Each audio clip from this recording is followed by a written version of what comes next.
This show is part of the Darkmoor Podcast Network. To join our community Discord or see more content from our members, visit darkmoorpodcasts.com.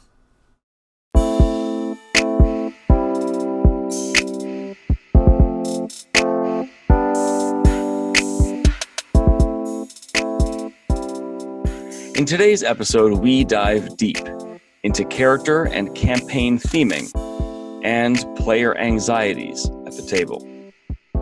This is the DM Shower Thoughts. Welcome back.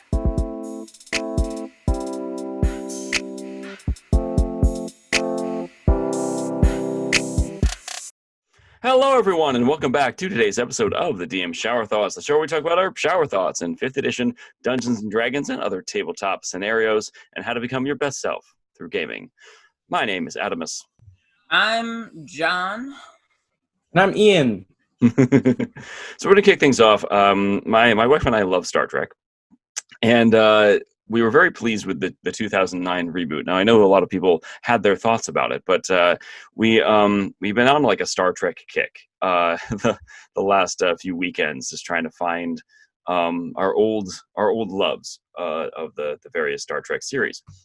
And I think back to the original generation and the Undiscovered Country. That would be number 6 in the filmography. But my personal favorite for especially the Next Generation was always First Contact. And I think back on why, and a lot of it has to do with the score. The score to the film, like the music in the film, is really, really good. It evokes a sense of wonder and then also terror. And it was one of the first instances of seeing like a Next Generation scenario that was very dark. Like it was a grim time because the Borg are terrible creatures, like very, very terrifying foes. But it got us on this kick of, you can look at films and see that as you've rewatched them and you've kind of moved past the initial moment of what we call the refrigerator test, where you open the fridge and go, yeah, that makes sense, and then close it. And it was enough of while you're watching the film, if the film makes sense in the context of a film during that time, then it has passed the refrigerator test. That you open the fridge, it works, you close the fridge. But then later, when you think about what was in the fridge, you go, wait, why did that? Wait, why did that? Wait, why did that? Wait a second, why did they do that? If that starts happening, that's still okay, because during the course of you opening the fridge, the course of you watching the film, it worked. So it works as a film. But then you see it on repeat viewings when you already know what's going to happen, and you start to ask more questions. Wait, why did that? Hold on a second. If they can use real bullets in the holodeck, how does that even work? Where does physical space exist if these are holograms, if these are physical objects? You just turned off the safety protocol? Wait, how do you just go get a whole bunch of guns from the holodeck and blow their brains out? What are you doing? There's a bunch of stuff in there. And then you go, wait, why does the film not explain that? And all the internet critics go, they should have explained that. But they would have ruined the film as a thing. It just would have been like a textbook. So it got us thinking about what film we wanted to see again, and we settled on the 2009 Star Trek reboot. Now, this film, I like a lot. I like it in very, very powerful ways. And one of the main things that got me thinking about it is the score. The musical score of the 2009 Star Trek reboot is by Michael Giacchino, and he did a really smart thing where he did like an understanding by design. He started with the end in mind, the end being the original first generation Star Trek theme, like the theme from the television show. He took that musical cue and then worked backwards and built a whole score of this amazing theme that was built wonder and mystery and a lot of renown and reverie to space and exploration and technology and intelligence and science and all that, and built this theme into the framework of the entire film. So you actually hear the Star Trek theme many different times throughout the course of the film, but they'll make it faster. They'll change the style. They'll adjust the instrumentation. Sometimes it's just choir. Sometimes it's just very small percussion instruments. And so it evokes the feelings of the various scenes.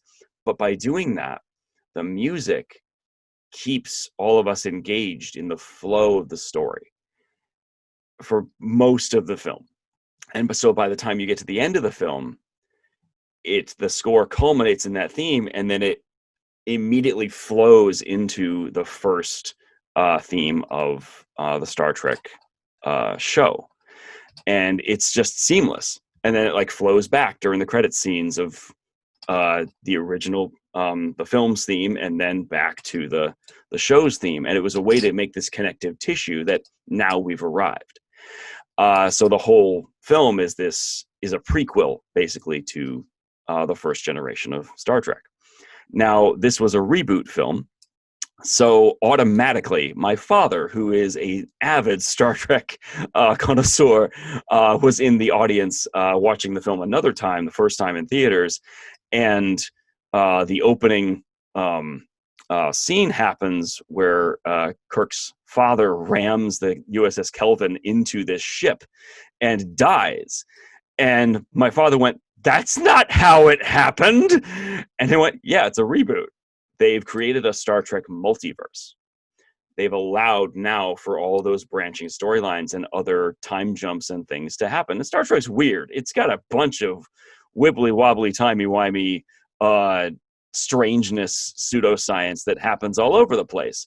So to, again, hear people go, "That's not how it happened," is kind of silly, because there's a ton of multiple endings in Star Trek. It's kind of weird. It's out there. Intelligent, but out there. Okay, that's fine. Why are we mad about this? And see, I watched the film and went, yeah, that was a really clean and well put together film. And then to read later that people were mad about how Vulcan was destroyed. That's not how it happened. Yeah, no duh. They establish in the opening scene, this is not going to go the way you think it's going to go. You know exactly right at the front, this action, this event has changed everyone's trajectory in terms of their lives. So everything's going to be different now. It also allows the director, to then say, everything's going to be different now. My module is not going to run the same way because that initial action changed everything. And it was a way to tell the audience, hey, this is going to be different. Get ready. You now cannot predict what's going to happen, and that's okay. But when you watch this film, for me, the first time, it felt flawless to me. The structure of it, the punchiness of everyone's dialogue, I think just kept me on the ride really well. It spoke to me very well. And it took repeat viewings for me to go, wait a second, why did they do, wait, that doesn't make, but why don't they have planetary defenses? That's not, did no one notice the ship entering from orbit? Like, how come there aren't other ships already? How come we're only hearing of this now when they're right outside the Earth? There's all those questions now, but that happened, on the 7th or 8th viewing when my brain went, because I already know all of the other enjoyment of seeing this story. And what it got me thinking about, which was a ramble blog talking about music and how I miss the nostalgic value of music. The follow-up to this blog is that you can forgive the holes in the story and the plot areas that are kind of like, well, wait a minute. If the rest of it is tight enough, if there's a through line, if there's a 3-act structure, if there's a strong structure, if the way that it's put together and edited is skillful, then it almost forgives. It makes you forgive, or suspend your disbelief. It makes you forgive the other problems that you might be able to go in with analysis and poke holes into. But in the space of time of you enjoying the story, does that then, and I'm not acting like it's a trick, it's just, does it, when you have other elements that you enjoy so much, does it then allow you to forgive the elements that maybe don't make sense? Does it have to make sense? Is it that awesome and terrible that it needs to make sense? Or can you suspend a little bit more and give the film a break?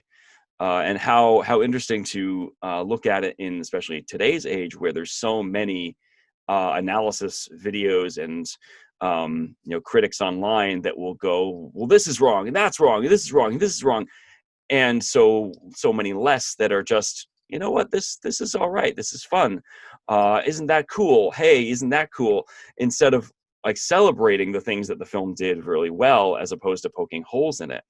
And it got me thinking about specifically how the Switch episode that I ran, point for point has flaws, and point for point it can, you could look at the story, if those of us experiencing it, we go, oh yeah, well, let's go back and change that, and then we can make it flow. But as a finished product, it had a beginning, middle, and end. It had theming that came from the beginning and came back at the end. There was a whole theme that goes through this whole thing, and maybe you only realize it at the end, but that's okay. Once you know that, you go back and go, oh, yep, there were the hints.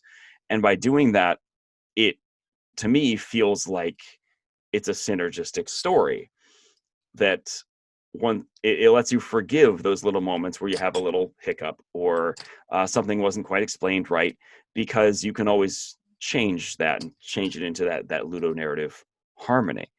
But it got me thinking about that kind of storytelling, and I'm wondering what your thoughts are initially.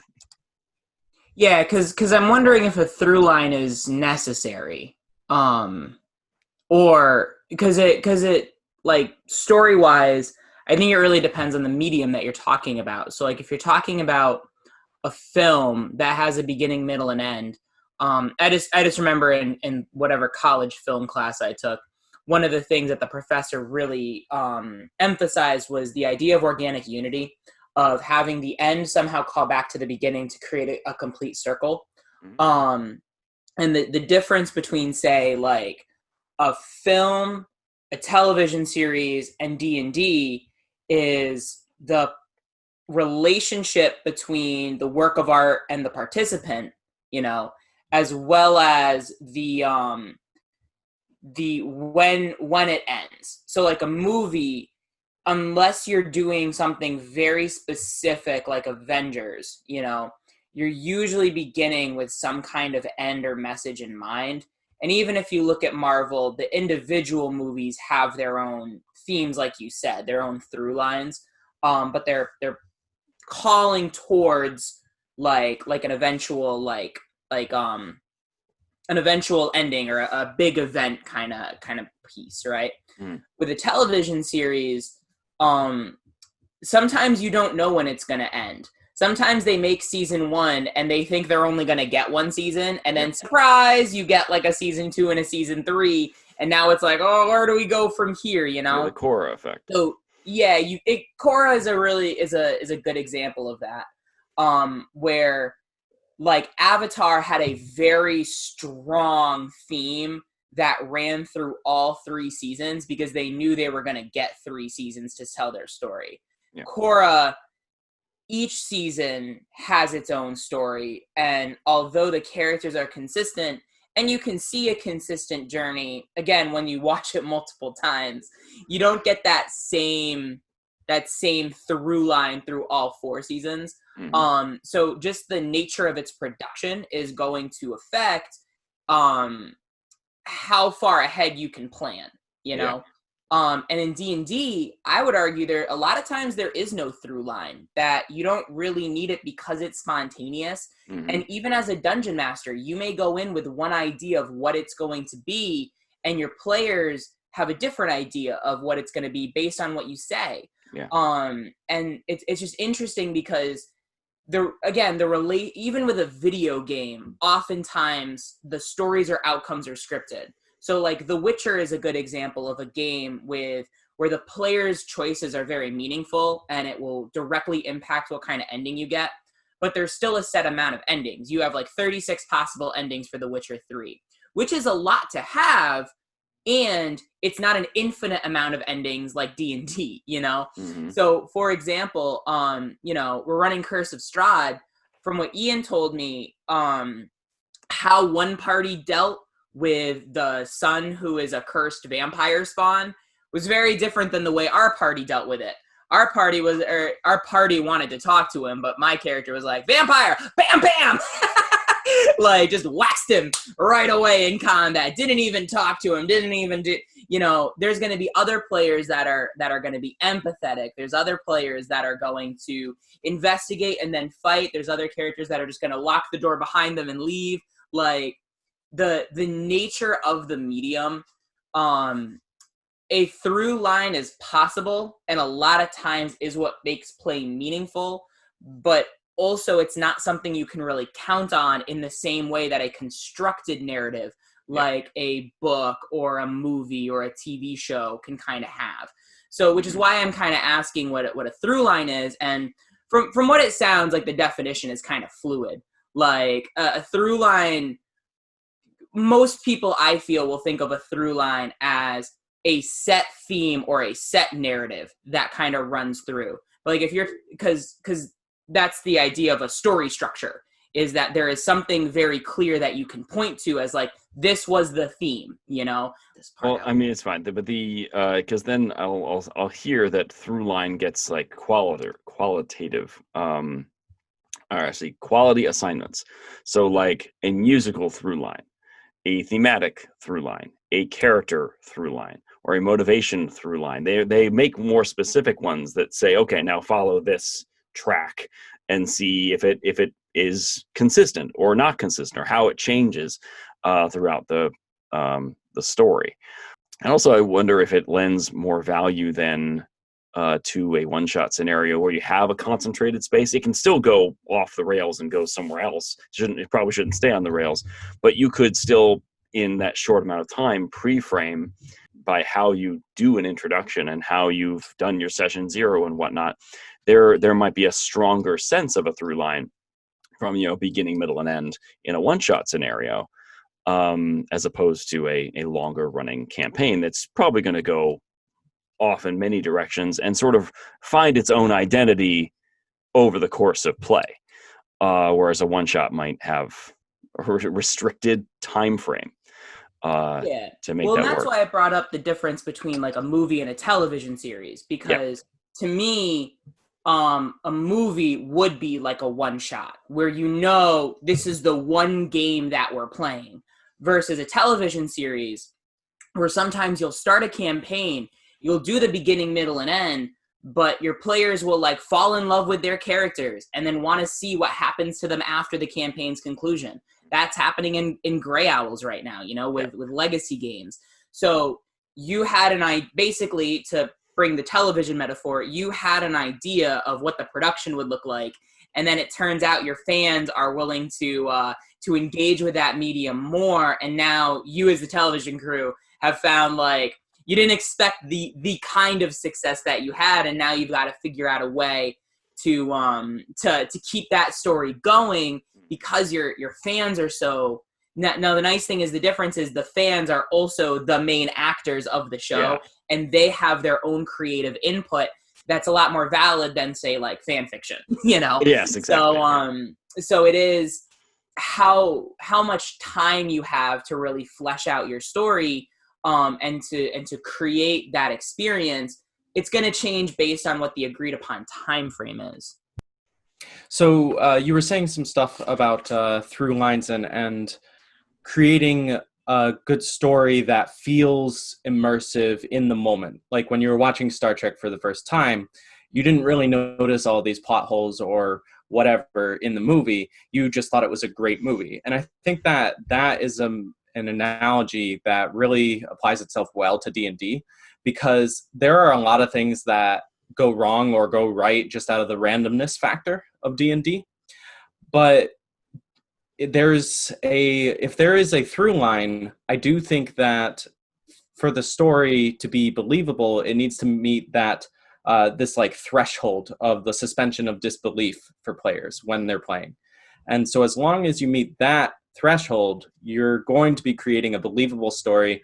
You don't need to be concerned about all of the plot holes you might have. For example, I have a variety of NPCs in Hot DQ, Horde of the Dragon Queen, that they they have all these like predetermined motives and things according to the module, but there's been a lot of scenarios where I haven't really used them in that way.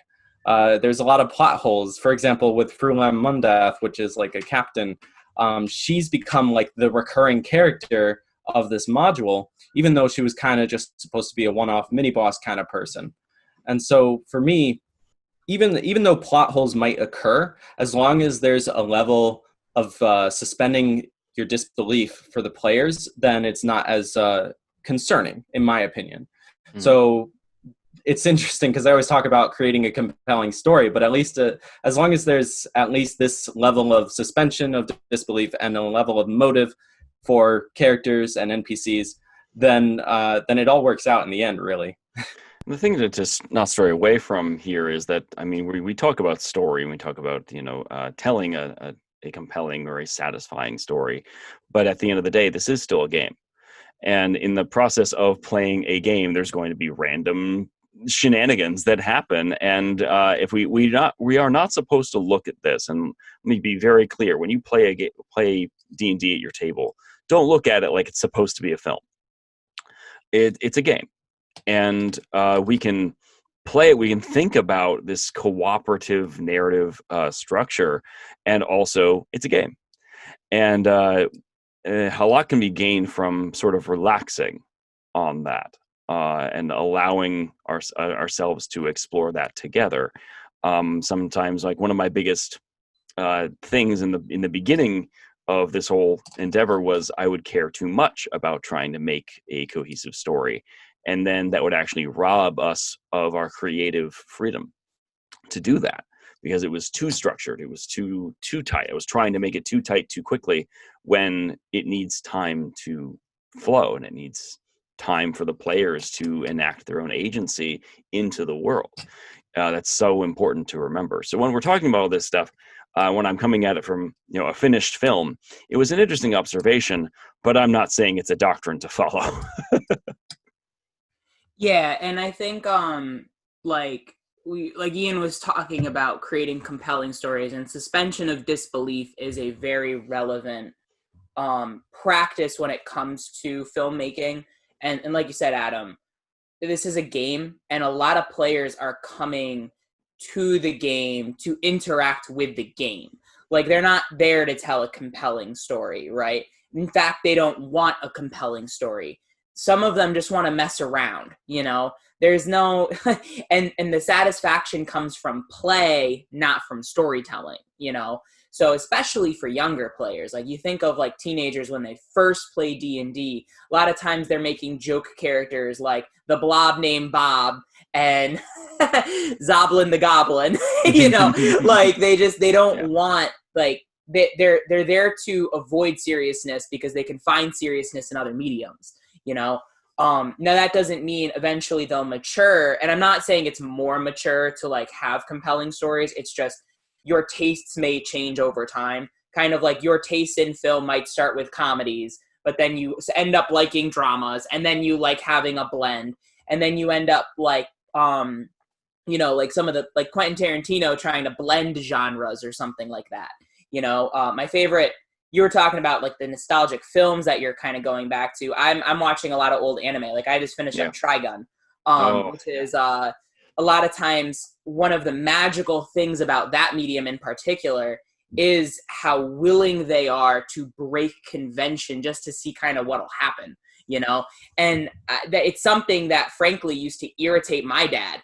Like, I remember trying to describe to him something. He's like, it just doesn't make sense. And it's like, because he's thinking of it in terms of what are my expectations of what I already know, as opposed to what becomes possible when you have spaceships and jazz music and cowboys and robots and samurais and magic. And, when you take all these different flavors and you mix them together, you get a unique thing, Yeah. So it's, which also, as a very quick aside, which is why I never quite agree with the people who got really up in arms about the Star Trek reboot, because that opening scene should have become a what becomes possible moment instead of a how dare you ruin my Star Trek, because they're not ruining your Star Trek. Your Star Trek still exists.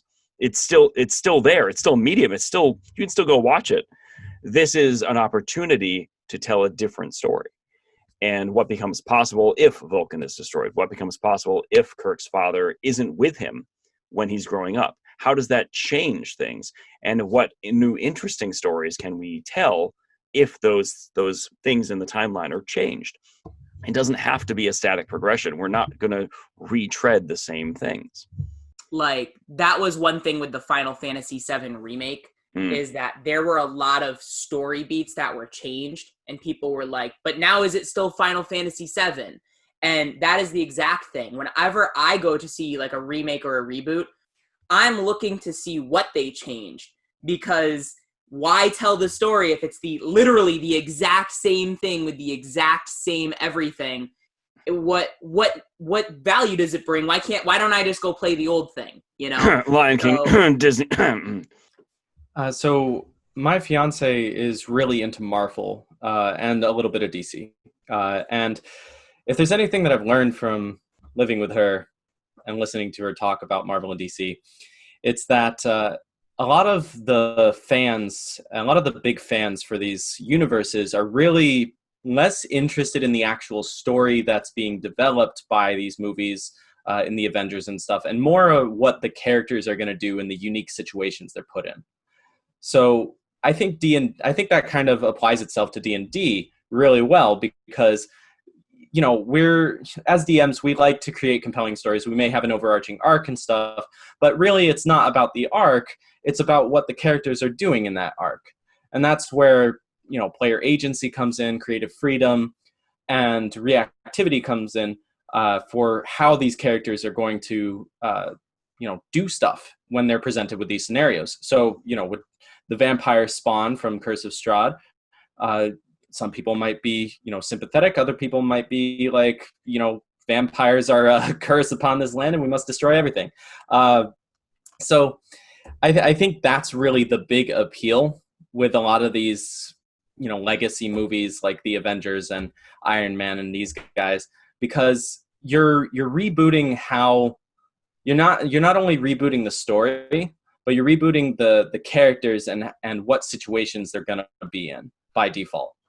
What's really happening here, we're when you think about the lineage of comic books and the dozens of various television series that started and ended with the various characters, every time you enact a new medium and a new, say, a cinematic universe, if you will, now, what we're really paying attention to, I completely agree with you, Ian, that like the stories of Thor, I don't really care about the plot of Thor and Thor: The Dark World, but I care about Thor, and I care about Loki, and I care about how those characters change and what the events of those films do to them. And then we see those changes throughout, like the team up films. We see them in other films because of the continuity and the timeline of it all. So like post Ragnarok Thor is way different than Avengers Thor. And as he should be, he's going through some things, and post Endgame Thor is going to be very different, of course. And that'd be really interesting to see how those characters change. Whereas like D&D, we're discovering that, especially in different campaigns, but as we do more and more campaigns, it's, and I think this was part of what kind of happened in Night Owls for season 3. We also we went from having a physical space and then went digital. So we kind of changed the level of storytelling intimacy over the course of play, and it became less and less about, I'm going to bring this wacky character to the table and we're going to see how they play mechanically in this new challenge, and became, I'm going to bring back this character and see how they've changed in this new challenge. And this challenge changed them. I got so many more messages saying, oh yeah, seeing Eld die in front of me, that has changed this character fundamentally. They're going to act differently now. And it's that those individual events, now it becomes character driven, because Night Owls, this whole format was that it was intended to be like a monster of the week with an overarching theme. That became less and less important, especially in that third season. it became so much more about, I'm bringing back this same character. Not every time we play, I have a new character, because that's what it used to be. Or they'd shuffle like 3 different characters and see how that would go. It was, I bring back this character because they've changed the most. And these events have now altered their trajectory, and I want to see where this one sends them this time. And it's so much more character driven. It's because then the big grand plot isn't as important. It pales in comparison to the development of our characters. And that's maybe where we find the greatest value, because each character is connected to a player. And those players now have agency inside this grand world, and they can choose how they're going to react to various events, big or small, in each instance.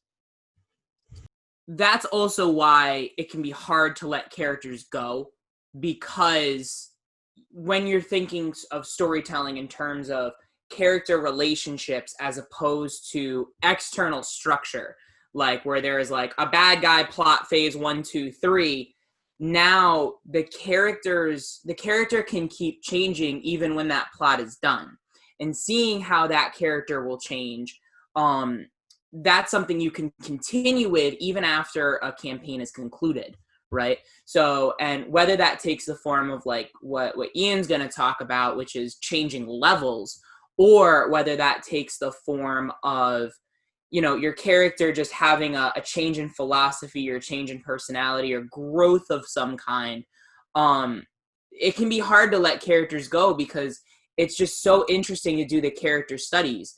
And to bring it back a little bit, Adam, to what you said about your dad being mad about the remake, it may not have been because of the events that were happening.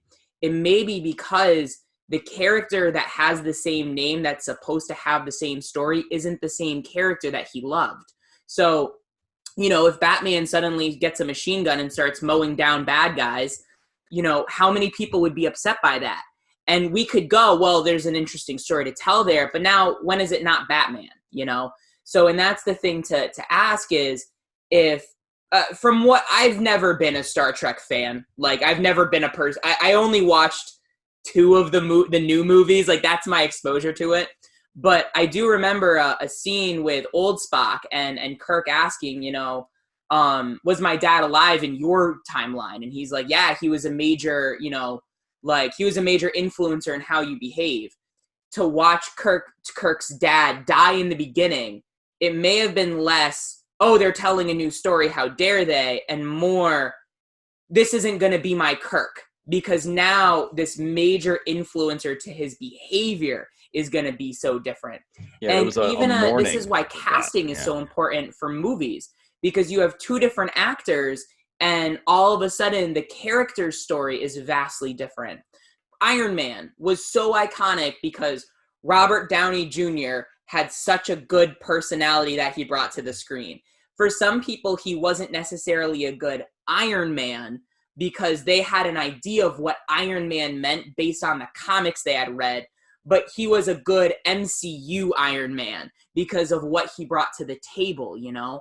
And it's why it's actually one of the most heartfelt things I've been noticing is, if an actor passes away too early, like what unfortunately has happened in the MCU, what is the best way to honor that character in the story? In the story, do we try to cast a new actor, or do we just pass the mantle on? What would it look like if that real world actor passed away too early? If the character passes away too early, what does that do to that story in that universe? Because again, we're operating on a multiverse. It doesn't have to work the way it did in the comics. Mhm. So, and sometimes it does work that way in the comics. Like in the comics, there was a point where Shuri became the new Black Panther. So Yeah. now we can do that. Even though it's earlier than we wanted, it's still a story we get to explore, you know? You're right. I think you mentioned it here in the side chat that your players are your cast members. And a lot of times, you know, they're looking in terms of their character's story, not in terms of the campaign story. You know, the campaign story is there for context, to reveal more about the characters that they're playing. And ultimately, I would even argue a lot of times the campaign story doesn't matter. As long as the characters are changing it's all about your campaign story in the context of how that impacts the characters and lets their arc kind of go through.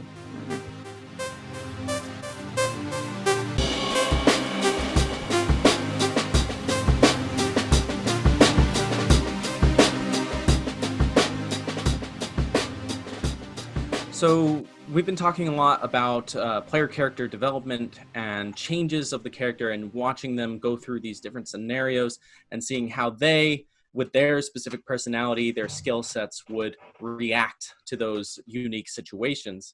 And it got me thinking about this idea that I heard a while back, which has a couple levels of implication, which is that a level 20 sorcerer is not the same as a level 20 fighter. So it seems pretty obvious at first, right? Like, obviously, a sorcerer is a magic user and a fighter is a weapons user. It doesn't get much more clear cut than that. But what the phrase is actually trying to imply is that just because you're a level 20 sorcerer, if you're put in a situation where you don't have magic, which I don't think any DM would force that upon you, but if you're put in that kind of situation, then what can you do? You don't automatically, just because you're a level 20 character, doesn't mean you're a level 20 anything.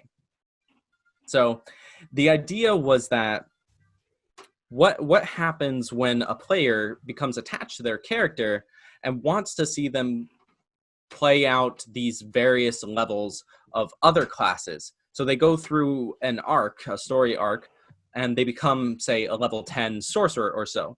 That arc comes to an end. Well, what if that same character decides, hey, I think I've done enough magic. They retain their memories and everything and their experiences. I think I've done enough magic. I want to explore the martial side. Are they going to multi-class? Well, I mean, you could do that, but I'm interested in what would happen if they just flat out, the next story arc starts, everybody's level 1 again. They just flat out start as a level 1 fighter or something. And I think that's an interesting scenario because it's putting the character, the same personality, into a completely different scenario, and that might have some appeal for some players. The other option is that they don't retain their memories or anything, and you just essentially take the same personality of that character and press the restart button and just level them up like normal again. But I think this is interesting when they actually do keep these experiences that they've had, much like one of the characters in one of my campaigns, which is John's character, who's named Vincent / Alucard. Vincent, just a little bit of background. Vincent was a warlock in the first, or not a warlock, a cleric actually, but with the story of warlock, where his deity essentially was a kind of like a patron that lived inside him, kind of like a symbiote or a parasite even. I would even say parasite almost is more likely. But he got to a certain level. I think we ended around level 10 or so. And the next campaign, well, John was like, I want to keep playing this character, but I want to explore what happens with the parasite, with the deity that's living inside Vincent alone. Because what would happen is, in the first campaign, Vincent would switch back and forth between these two personalities. So what happens now when they are separate? And I think that's a really interesting idea because it lends itself story-wise to explain why they would be starting at a lower level again, because they're separate now, and maybe something happened that deteriorated the skill set that the deity had, or perhaps just in general they're stronger together than they are apart. So he has his own experiences. And so I was wondering about your opinions on this. What you would do if a player came up to you and said, "I love this character, but I want to keep playing them in a different class, and I want to keep them with the same memories and experiences that they've had in the past campaigns or story arcs." So, the first thing this calls to is, I feel like I said this a while back, but your character's mechanics are going to end up being an expression of their story. Meaning a change in mechanics is going to lend itself to a change in personality or a change in behavior, right? So like Vincent, who was a cleric, had a very different spell list than, you know, my current character, Alucard, who is a Sorlock, you know. So one of them has been received very differently, not only because of his personality, but his actual kit is just a lot more aggressive, right? And it's a lot less team friendly. Whereas a cleric is, it's a cleric, it's a lot more team friendly, and you're much more considerate of what your allies are doing as well as, you know, what you're doing. So, and so the whole experiences thing, the one thing I would say is first, you got to work with your DM to figure out a story reason to why that would happen. So I find something like the sorcerer to fighter, there can be an easy explanation for that, which is like somehow the source of your magic is like taken from you somehow, you know? So like Full Metal Alchemist, Brotherhood anyway, in the manga ended on this note where, you know, to get their bodies back, Ed had to sacrifice his alchemy. So basically his spellcasting toolkit as an artificer, he had to give up all those magic powers. And now what is he left with? You know, he was still a pretty trained combatant, but he doesn't have the magic stuff. So now he's going to have to supplement that with, you know, non-magical skills. So something where it's like, you know, if you're a level 20 sorcerer, maybe you cast a wish spell, and the consequence of you casting that massive spell is that you can't spellcast anymore, you know? So now your character is almost starting fresh. They still have those experiences, but now they have to train back up through a different class because they can't rely on magic. But they're still knowledgeable about the magic that they could cast. So maybe they become something like a mage slayer because they've been that thing before. They know how to take that thing out, you know? I do think that it can't, for the story-minded groups, it can be a little difficult, like, because if you have a high-level campaign and all of a sudden everyone's starting over at level 1, why are they level 1? You know, does everybody else have different characters and this player is just jumping into a new party? For us, there was a time skip. There was a 500-year, you know, incubation period that my current character was kind of, he was frozen in time for. And I apparently have done the man out of time story more than once. Yeah. But the idea being that now, you know, he has different experiences, he has a different kit, he has a different goal, you know.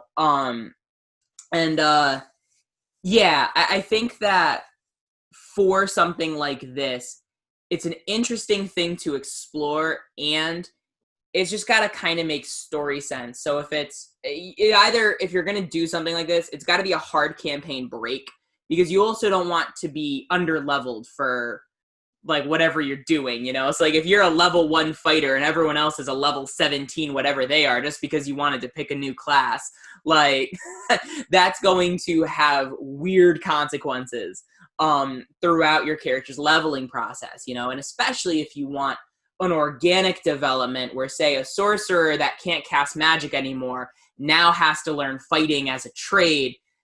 Learning that new trade isn't gonna, you don't just tag along to try to get share XP while you take on a Tarrasque, you know, like that. To keep the story making sense, because this sounds like a story-driven motive, they're gonna need to go away and train and really slowly learn this new thing.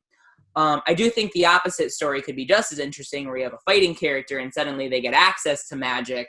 You know, now you have to answer questions. Why is their hit dice lower? You know, is it that their like life force is fueling their new magic?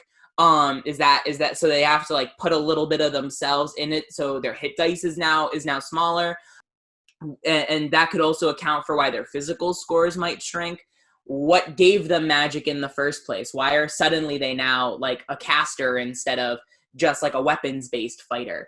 So those kind of stories I think could be interesting too. But I think the key thing here is that you work with the person so that there's an agreed upon narrative reason why there's this mechanical shift. I've seen some elements of this usually utilized in cosmic horror. when you have like Call of Cthulhu, which is a different kind of leveling system, different features in play. You were very much here's all your background, you start, and now you're going to get maybe corrupted, and we'll see what happens. But you're not like, I level up in detective, and I get these detective features, where they will go through this cosmic thing, and maybe they die, but they are reincarnated. So their soul, like a cosmic entity, recognizes that this party, you are all special. Here, let me just send you forward in time or backward in time, and they kind of restart. But they restart as different people with different skills, and then one skill carries over from their previous life. Or they don't even remember that they were once this other person, unless the narrative role-playing aspect allows it to kind of come out. Or they meet like I've seen it done where they meet like a shaman at one point, and they're like, "Oh, this is your third time through the time skip." I'm like, "What?" And then it becomes kind of a thing. But if it's agreed upon that if you die, you might be reincarnated based on this cosmic creature that's working with you, that's one way to do it. I've seen it also a modern D&D idea that you're all not like Doctor Who, but I guess similar in that way, that you're trying to like fix the timeline, and that if you die or when the campaign ends, you will all be reincarnated. So you're still the same. You can have the same character traits, but you'll be different classes. And the risk there is, I wonder if it, and this is just a wonder, I don't agree necessarily, I'm just thinking out loud, if it might cheapen the experience of that character if their story continues to restart too many times. Or would it just give you a lot more opportunities to explore the different avenues of that character? Like, what if one campaign that character is a good guy, and the other campaign it becomes the bad guy? Or maybe you become an anti-hero and you have to have a redemption based on certain things. And you could have the same basic personality traits, but you don't retain any memories, so you just restart as that character again in a different context. And I find that to be really interesting. I've seen it done when people are trying to kind of figure out their perfect build of a character. So they'll try that same character in a number of different campaigns with a slightly different or adjusted breakdown of classes till they find the mechanic that they like the best. And I bet John might be able to speak to his Solomon track record at this point, because Solomon's got a history. That is the other way that this can kind of manifest, is if you find that this isn't as drastic as, say, a sorcerer becoming a fighter, because those are two very different things. But there are times where you have an idea for a character's story and the mechanics don't match, right? So, like, originally when I was looking for a Witcher build, the first one I kind of went towards was Eldritch Knight. And I was planning on building an Eldritch Knight. And then I had multi-classed into Ranger for story reasons, because the story of the Ranger seemed to match what I wanted to do, but the mechanics weren't functional, And it's a big thing here. When you pick your class based on its story instead of looking at its function, oftentimes you don't get the story you want because the function doesn't match what you want. So like a Ranger has a subclass called Monster Slayer, which you would think Monster Slayer, that's like the Witcher. And then you read what the mechanics actually give you, and it's nothing like, how you would play the game. So it's all about, that's why I am such an advocate for a mechanics first approach, because you can always mold the story to the mechanics that you have. You can't mold the mechanics to the story that you want, So like if you're a Ranger and you pick favorite enemy, you can't now change the text of favorite enemy because you want a certain story, unless your DM and you are willing to homebrew a little bit. And even then, now you're still doing a mechanics first approach anyway, because you're looking for a specific kind of performance you want out of your character to match the story you have in your head. So, it is kind of funny you bring that up, because originally my Witcher build, I was trying for like a like a fighter, ranger, sorcerer kind of build. And the multiple ability score dependency and my just lack of knowledge of the system and how extra attack worked meant that basically the character was unplayable by 5th level. And I just didn't know that because I didn't know that, you know, that's how it would play out. I tried a fighter warlock multiclass to try to achieve the same thing. And I was also unplayable. And if you look at the mechanics, there didn't seem to be anything wrong with it. It's just I didn't have any magic items, so I wasn't effective. Like that was it. And so it really highlighted for me one of the stick points of the fighter, which is if you don't have magic items, you're ineffective, which is a bummer because now you have to get the DM's permission to be effective. So eventually I came upon Rogue because Rogue was excellent in all of the things I wanted to be good at.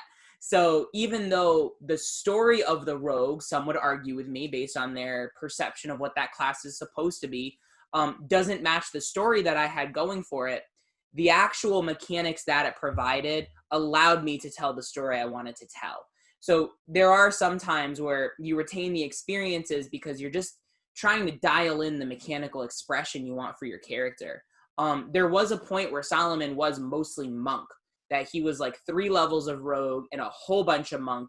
And even then, that wasn't really the story I wanted to tell, like based on the mechanics that monk gave you. So there are definitely times where it's appropriate to respec your character just because you thought they would do stuff one way, and then you found out that through play and experience that you're not really having, there's not that, again, ludonarrative harmony. The story you want to tell is not matched by your mechanical impact on the game state. We had our mutual mentor, Ken, play in a campaign with us, and he had walked into it going, I want to be like the Iron Druid. And so we went, okay, you're going to be a druid. And then he started doing a bunch of martial arts in play. We went, oh, you want to be a monk? No, I want to be a druid. But you want to punch things. You want to be a monk. And you want to have martial arts training and be able to do all that stuff and have it come through mechanically. So we respect his whole character and made him druid 1 and then a monk. And then later respect again and just made it so you can do druidcraft and you have some druid knowledge, but we're going to give you that extra level in monk. It'll be a nature druid. And actually, then how to shut them down. What's interesting is this comes back to why a mechanics first approach is useful, because that isn't what he wanted. And he just didn't know how to articulate it because he didn't know enough about the system. Mm-hmm. He didn't know enough about the mechanics to be able to say, this is how much magic I want to cast. This is how my spells work. This is the abilities I'm looking for. So he actually ended up not liking that character because it was too martial artsy. Darn it. So it was one I of those. didn't know that. Again, well, and that's why a mechanics first approach is so helpful, because now you can really, you don't teach that a monk is a martial artist. You teach that a monk has an efficient action economy that's low damage dealing and controlling. You don't teach that a fighter is a weapons master. You teach that a fighter is going to let you take an additional action every short rest and that they have second wind, because they'll get in their head. Like one of the things he said to me once is, if I knew what a druid was in D&D, I would have been a lot happier playing a druid. Because he just didn't understand a druid is sit back and controlling, controller healer. That's what the function of a druid is. And that's why he was so happy with Wizard, is because he understood how wizards work in D&D.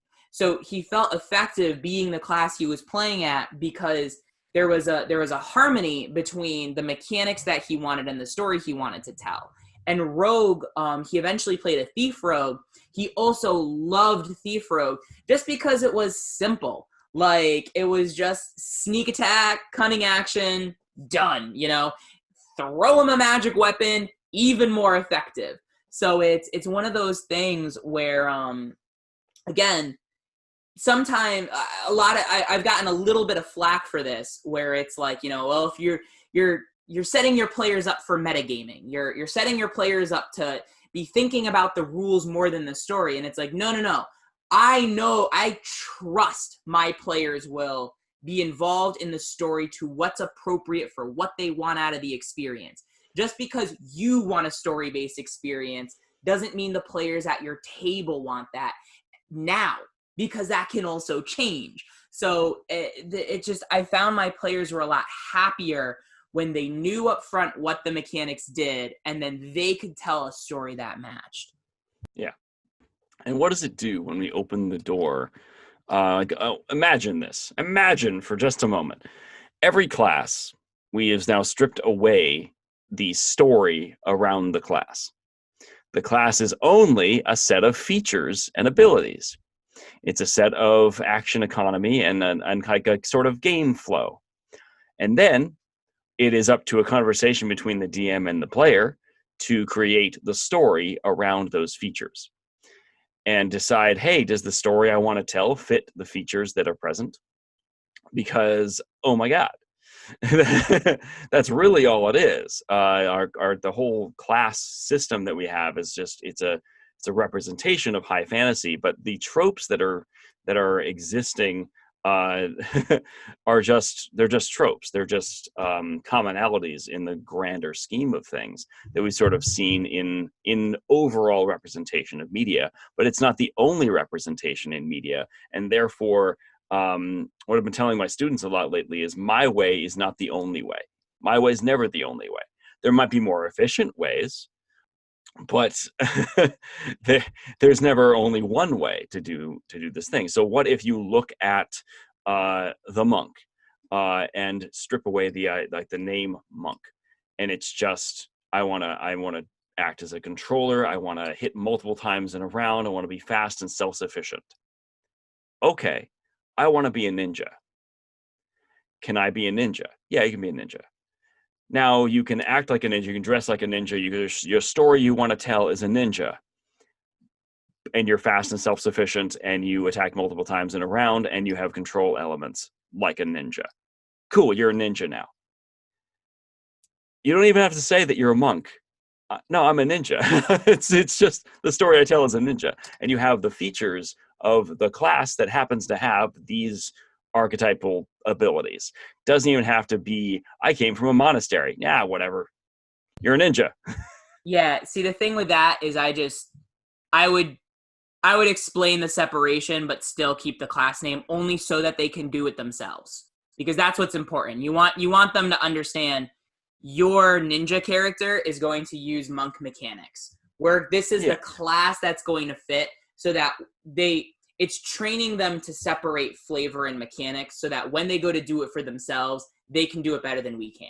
Mm-hmm. That's eventually kind of what we're going. And that's how you get the Kiki build or the Zen Weaver build, is you teach them to look for it for themselves. So you as the dungeon master can be pleased, and a little surprised, when they come to the table with a wacky build you never thought would work. And it does, because they've thought it out for themselves. And when I say remove the titles, it's really just as a thought experiment to go, hey, what if we just stripped all that away? Because then by removing that, does that then open up our thinking to think about the canvas with little thought points to then put in the story that we want? But then when we bring it back to the table, yes, use the appropriate title cards so that we know where your abilities are coming from, so you can build it yourself.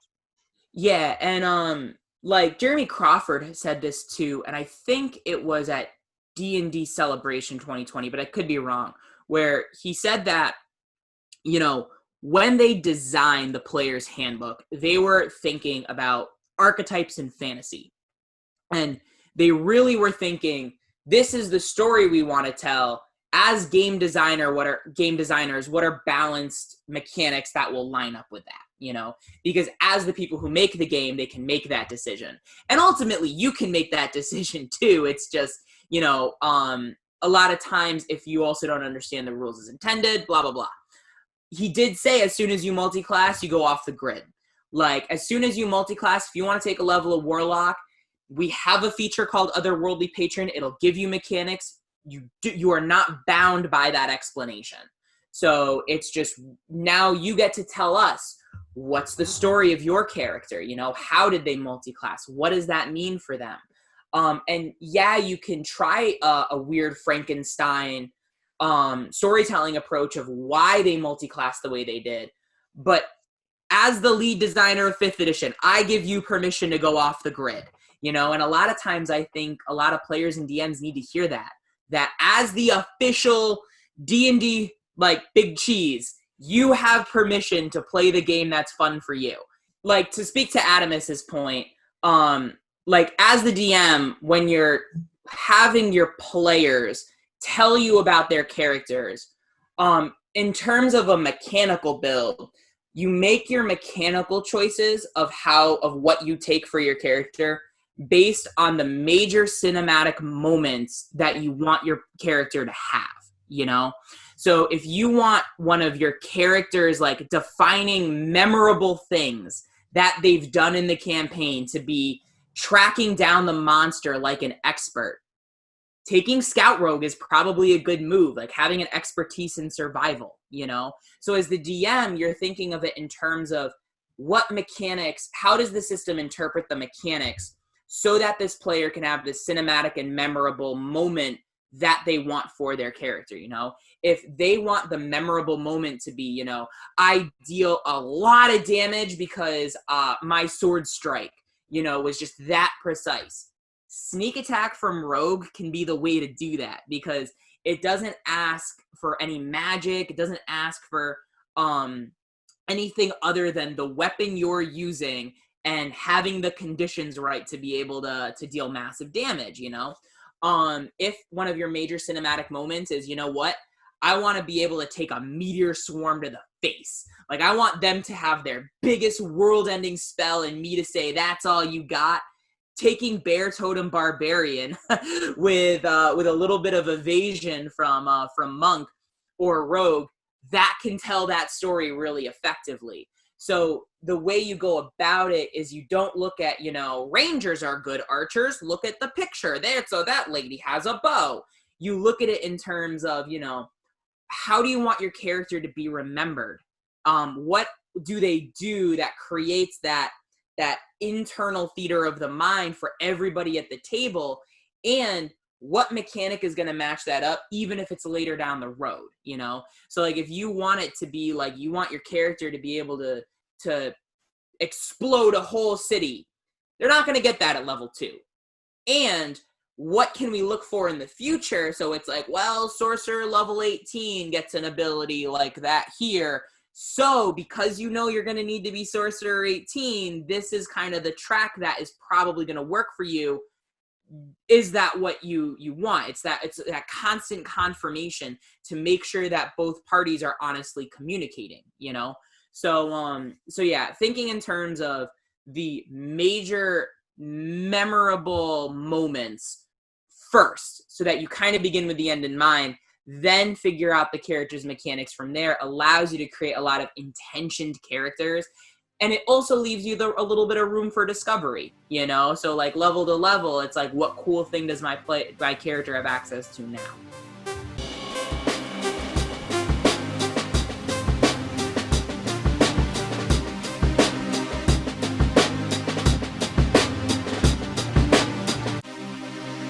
To tie it all back together, we've been doing a lot of character explorations and want to bring it back to our pursuits of player agency. As DMs, we want to give lots of opportunities for our players to have agency and to have opportunities to enact on the world and kind of cooperative world build and whatnot.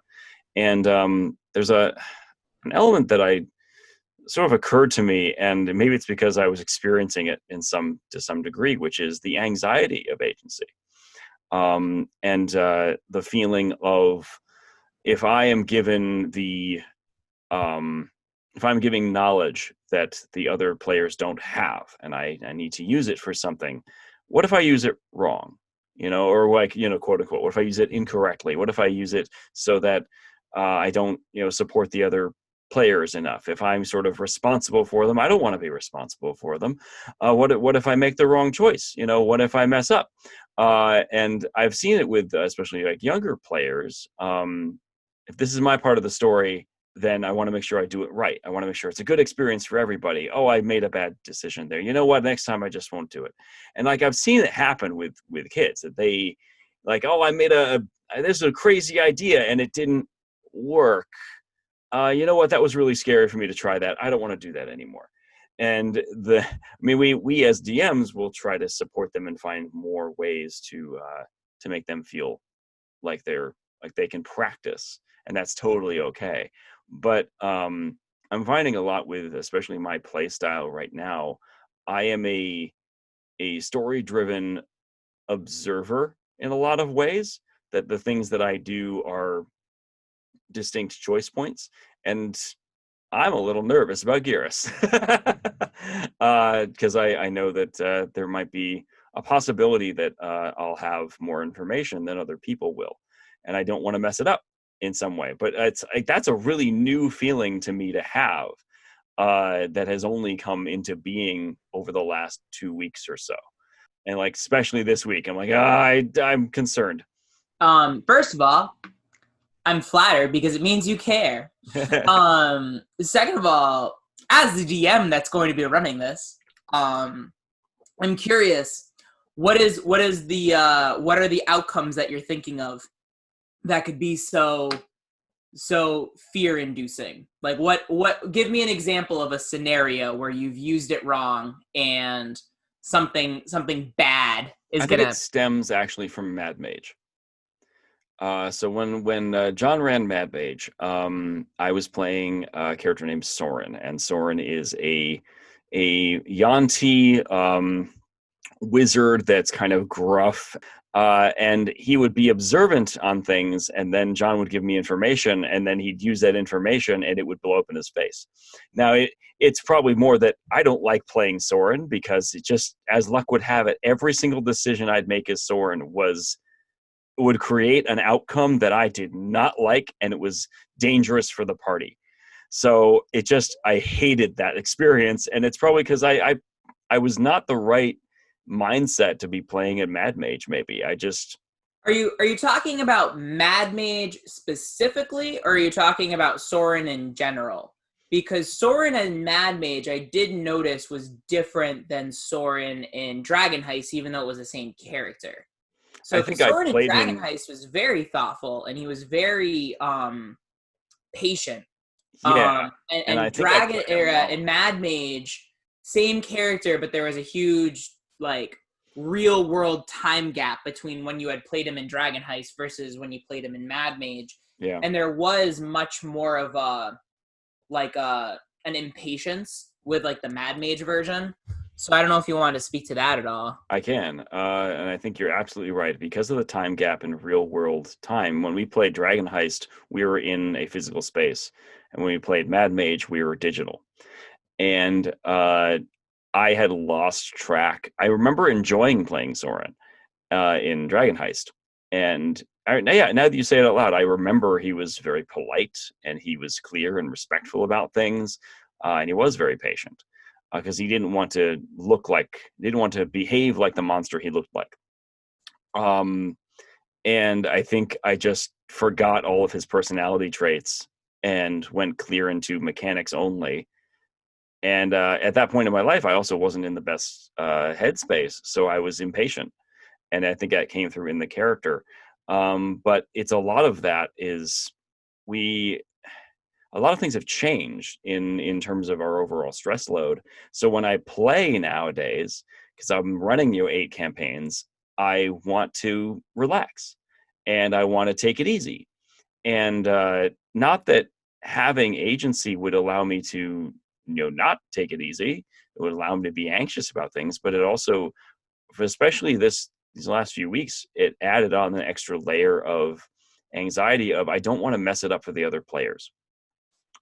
I want them to have a good experience, and I don't want to, do something that was me misinterpreting the information. And I think back to Mad Mage because it's like, I misinterpreted. I misread the room every time I opened my mouth. And that was more Adam, not Soren.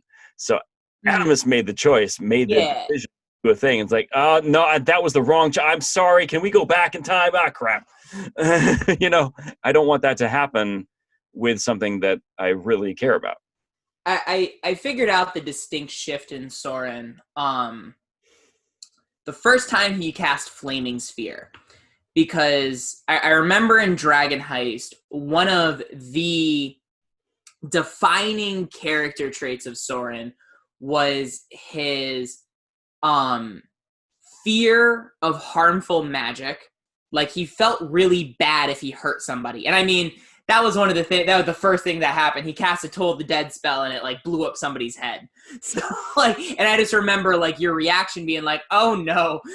Like, and the fact that he was afraid of fire, that was like a defining character trait. And we were able to explain it within Mad Mage's narrative with the time gap and everything of why he would have gotten over that.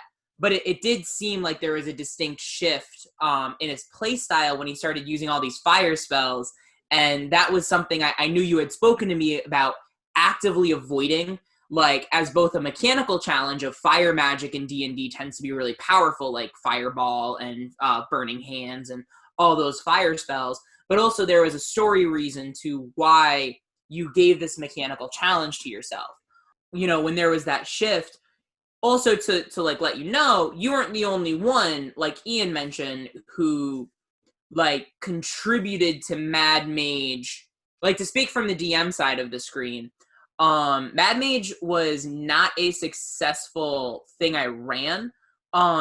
Mostly it was a good learning space, because again, the only reason we played it was so that we could figure out Roll20 from the player side of the screen.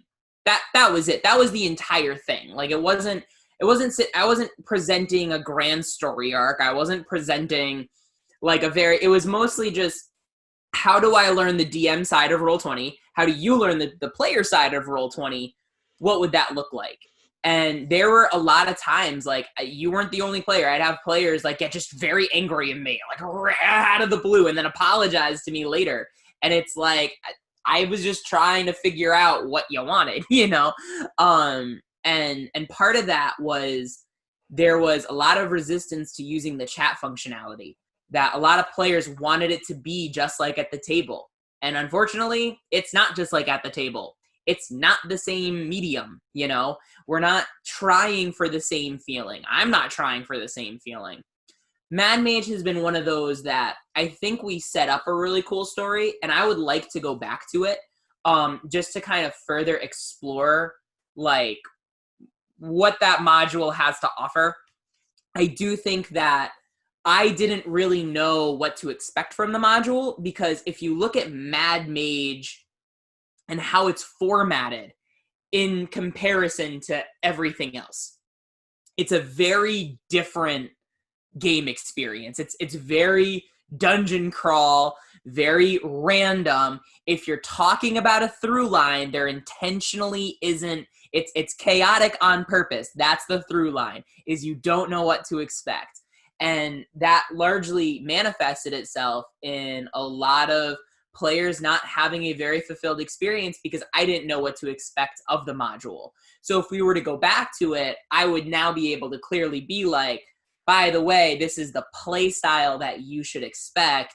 So when you think through your character's decisions, this is something that might come into play. But I do think that, first of all, there's a distinct shift between Mad Mage and Garrus as a campaign. Oh, yeah. Garrus, I have a lot more investment than I did in Mad Mage.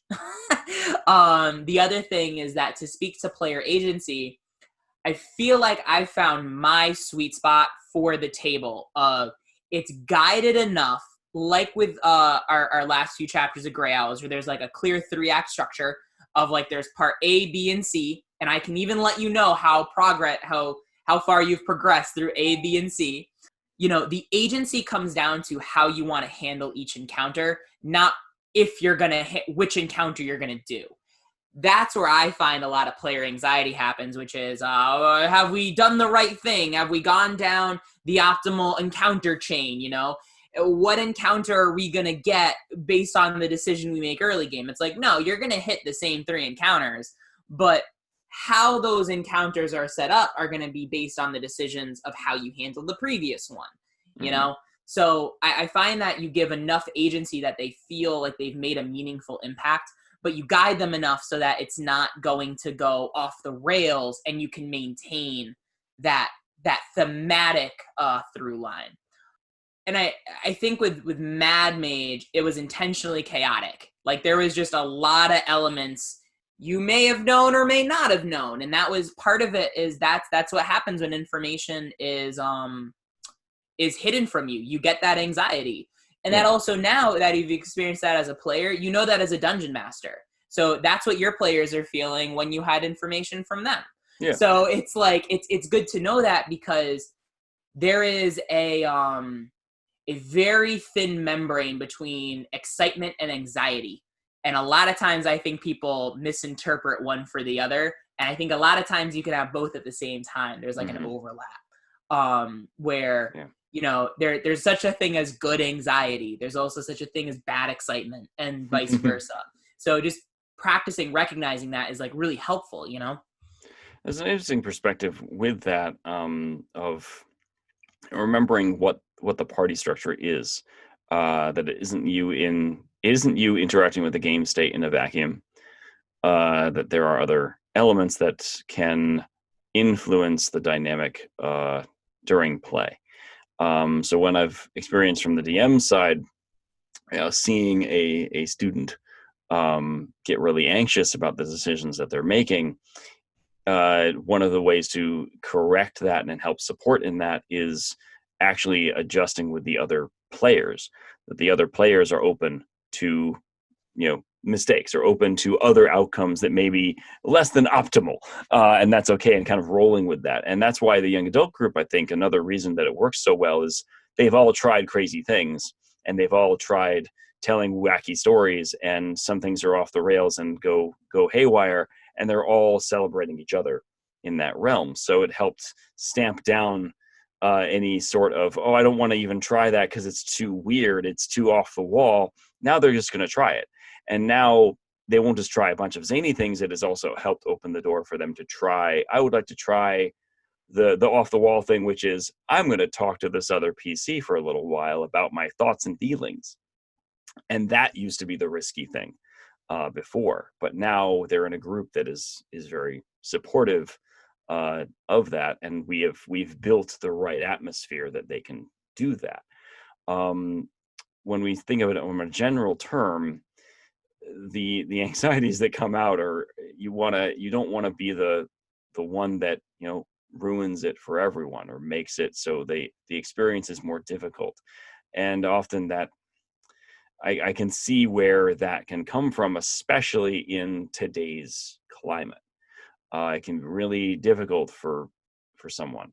But thank you for speaking on that, because I think actually the problem really stems from my experience with Mad Mage, where there were a lot of external factors that had fed into my play as a character, that nothing ever felt right. And I know this is incorrect, by the way, this observation, but it felt like every decision I made, I was punished for.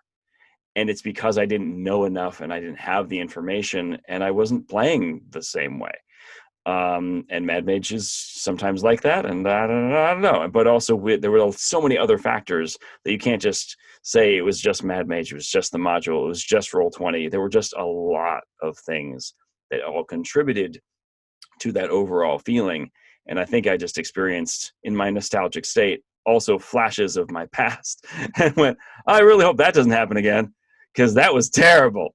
And I don't think it will, speaking out loud, but it's still there, and it's interesting to talk about it and try to figure out how do you mitigate that feeling. Yeah, absolutely. And there was, I was just going to say, as something to tie into some other stuff we've said before, which is that the DM is never against you. And I think when players have anxiety about what their consequences of their actions might be, it can stem from poor experiences they've had in the past.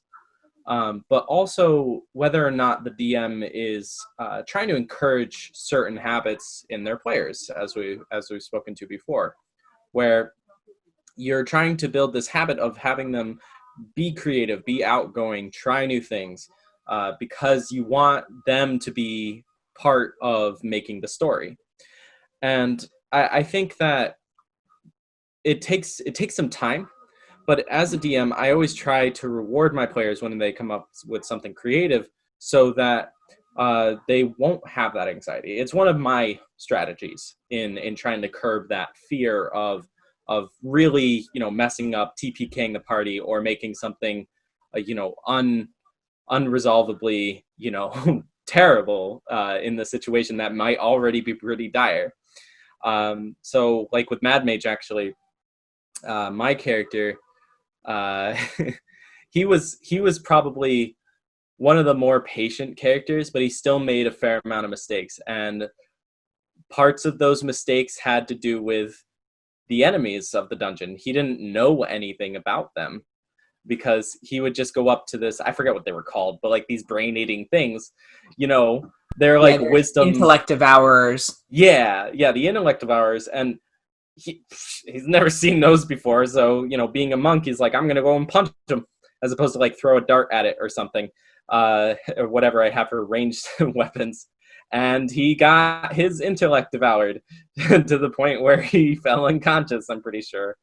That was a point where my actions had consequences, but later on I had learned from it, and my DM rewarded me for that, and rewarded me for thinking things through, rewarded me for trying to be creative in how I approached the problem a second time. I'm that DM, by the way. I rewarded him. But yeah, just to kind of speak to the whole, feeling punished for the choices that you make. I guess one of the things that I've really tried to set up in most of the modules that I run is just training my players to understand risk and reward. So like, that's like the key thing, because it's not, you should always think things through and be patient. And it's not, you should always try to attack the problem as soon as it shows up. It's, again, Adam put it as being able to read the room of like whatever the situation is. Does this seem like a thing where, thinking it through would actually be hesitating? Or is this something where attacking the problem immediately is being impulsive? There are situations I can think of that I've DM'd for where the optimal solution ended up being, you've got to go for it right away. If you wait too long, the kid gets eaten by the shark and that you don't get the outcome you want. Or, you wait too long, the robot gets killed because he gets deactivated.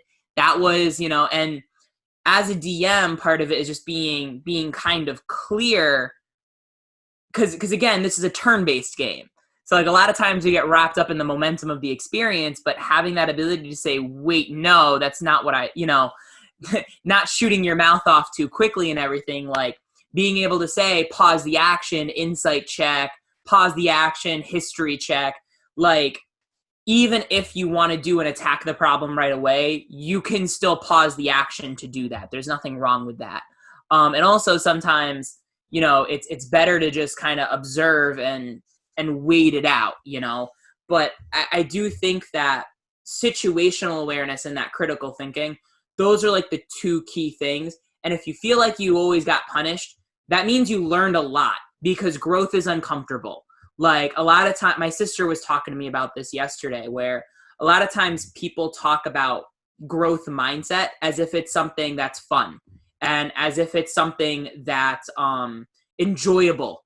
And the secret is a lot of people sometimes are trapped into a fixed mindset because it's more comfortable, right?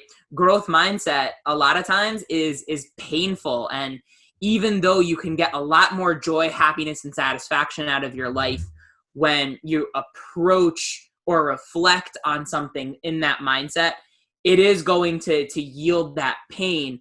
And one of the things that our mentor, Ken, which, Adam mentioned, said to me yesterday is that pressure is a privilege, because it means now you're allowed to grow. So if you have anxiety about the game, good. It's a privilege to have that. It's not something to run away from. It's that pain is going to be something that you grow from and will yield better results for next time. It's why I thank you. If you have that about my game, at least you care enough about it to have it. If you didn't have any feeling like that at all, it meant that, you're just going to play through and whatever happens, and it doesn't matter. So the fact that the game matters that much, it's a positive thing, you know? Thank you so much, everyone, for tuning in to today's episode of the DM Shower Thoughts. This podcast uploads every Friday at noon on Podbean, iTunes, and Spotify. You can also find us on the Darkmoor Podcast Network. Check the link in the description, and maybe go check out their shows, too. They've got some good stuff. And you can also find blogs from John over at the John Study Hall, and Ian for every now and then for notes from The Apprentice, and myself for the GM's Corner, Lore Drop, and the Moon River Bar, all throughout the week over at AdamusDrakeProductions.com, and also explore that site for lots of little goodies here and there. Have a Go check out our YouTube channel, DM Shower Thoughts, over at YouTube. Can't forget that, buddy. We got a lot of things. So, oh boy, I think I'll put some more links in the description down below. Have a wonderful day, and please, game responsibly. Bye now.